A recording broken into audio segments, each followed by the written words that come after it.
보통 간단하게 받을 수 있는 주사 시술을 뿌띠 시술이라고 하는데요. 가끔 보면 필러는 너무 무서워요, 걱정을 하시는 분들도 많아요. 근데 마음에 안 드는 건 어쩔 수 없어요. 안녕하세요, 샘킴입니다. 오늘은 저번 시간에 이어서 마스크를 벗고 내가 좀 시술을 받아보고 싶은데 주사를 통해서 받을 수 있는, 보통 간단하게 받을 수 있는 주사 시술을 뿌띠 시술이라고 하는데요. 그런 이제 시술들을 어떤 게 좀 좋을지에 대해서 설명을 드려볼까 합니다.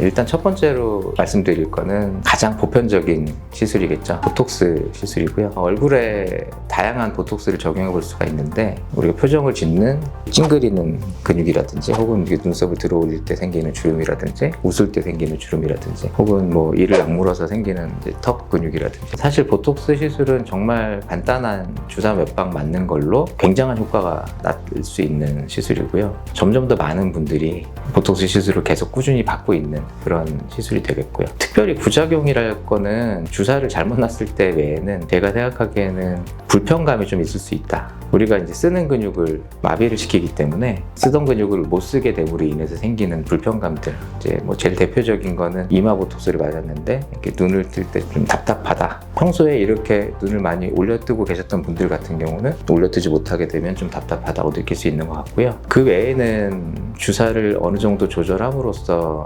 환자분하고 소통을 통해서 줄여나갈 수 있는 부분인 것 같습니다. 보톡스 시술을 고려하실 때 권해드리고 싶은 건, 보톡스도 종류가 굉장히 많아요. 어떤 보톡스를 맞는 게 가장 효과가 좋은가에 대해서는 보톡스 제품에 따른 효과 차이는 없다고 봅니다. 다만 보톡스를 시술하는 선생님이 어떤 근육에 어떻게 이제 얼마만큼 용량을 주사하느냐에 따라서 이제 달라질 수 있는 부분이기 때문에, 시술하는 선생님이 해당 보톡스 시술을 얼만큼 많이 해보셨고 잘 이제 할 수 있는가, 그런 부분이 제일 중요할 것 같고요. 제품에 관련해서는 크게 구분할 수 있는 거는 내성률이 좀 많이 낮게 나온, 다른 제품이 내성률이 높다는 게 아니라 일반적인 보톡스 제품에 비해서 내성률을 많이 줄여놓은 제품도 있거든요. 이제 그런 제품을 좀 써보시는 것도 도움이 될 것 같습니다.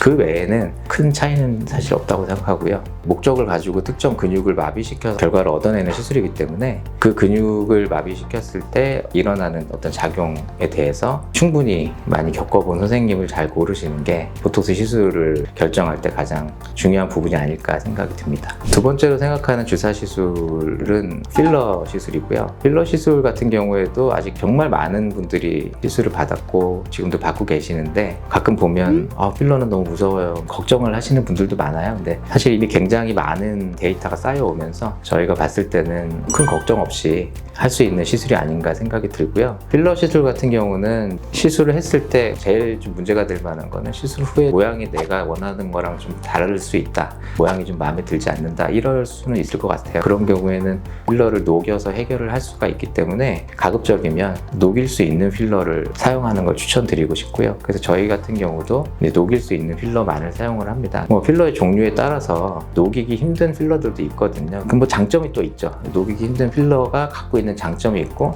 오래가는 필러도 또 있고, 그런데 가장 저희가 봤을 때 중요한 거는 필러를 했을 때 내 마음에 안 들게 됐을 때인 것 같아요. 어떤 여러 가지 그런 의학적인 부작용들은 사실 그렇게 흔치도 않고, 어쨌든 생겼을 때 거기에 맞춰서 의학적인 대처를 할 수 있지만 마음에 안 드는 건 어쩔 수 없어요. 그래서 마음에 안 들 때는 정말 최악의 경우는 결국 그 전의 모습으로 돌이킬 수 있어야 되겠죠. 그런 부분들을 좀 고려하실 필요가 있겠고, 모양을 만드는 작업이기 때문에 그 모양을 내가 만들어 보기 전에는 알 수가 없어요. 그 모양이 됐을 때 실제 내 모습이 어떨지. 그래서 저희 이제 시술을 많이 해본 의사 선생님들 같은 경우에 이제 필러를 놓은 이후 모양을 많이 겪어봤잖아요. 그래서 경험이 많은 선생님들하고의 상담을 통해서 결정하는 게 가장 중요하지 않을까 생각이 들고요. 마지막으로 이제 권해드리고 싶은 주사 시술은 스킨 부스터인데요.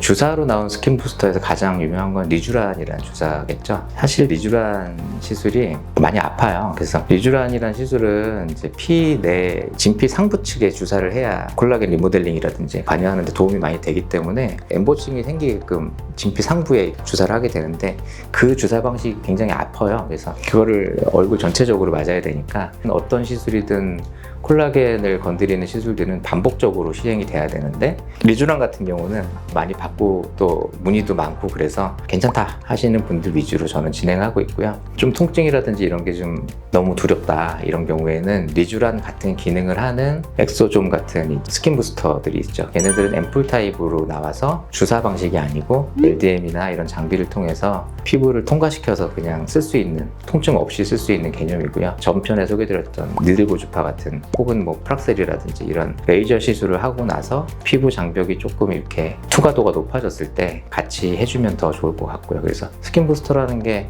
재생을 촉진시키는 건데 에너지를 주고 에너지로 인해서 조직이 좀 손상을 좀 받은 상태에서의 재생 촉진시키는 게 훨씬 더 이제 쉽게 말하면 병 주고 약 주는 개념으로 가야 효과가 훨씬 더 좋아질 수 있거든요. 그래서 이 주사의 효과를 높이기 위해서 레이저라든지 뭐 초음파라든지 고주파 같은 시술을 먼저 해주고 같이 병행해주면 더 도움이 될 것 같고요. 통증을 잘 참는 분들이라면 리쥬란도 받고 있는 시술의 효과를 높이는 목적으로 같이 사용하는 데 도움이 많이 될 것 같습니다. 지난 시간하고 이번 시간 동안에 마스크를 벗고 나서 저희가 얼굴에 좀 적용해 볼 수 있는 대표적인 시술을 이제 6가지 정도 소개를 드려봤고요. 너무너무 흔하고 많이 하고 있는 시술이지만 사실 병원을 처음 오시는 분들한테는 다 생소할 수도 있겠죠. 제가 말씀드리고 싶은 거는 이제 저도 미용병원에서 원장으로 일을 하면서 느낀 점들은 새로 나온 장비, 새로 나온 시술 이런 것들 더 좋을 수 있고요. 지금까지의 단점을 보완하고 더 좋은 방향성으로 나가려는 목적이 있겠지만 제가 막상 새로 나온 것들을 접하고 해보면 결국은 오랫동안 이 시장에서 살아남아온 시술들이 다 이유가 있는 것 같습니다.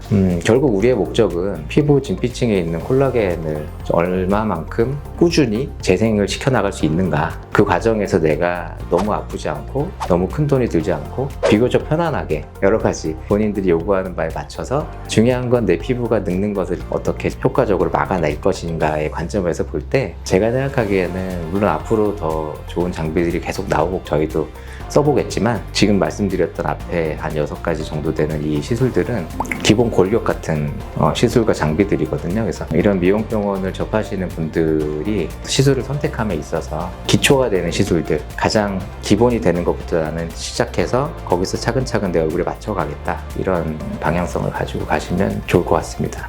영상이 도움이 되었으면 좋겠고요. 다음 시간에는 더 좋은 내용으로 찾아뵙도록 하겠습니다. 다음에 만나요.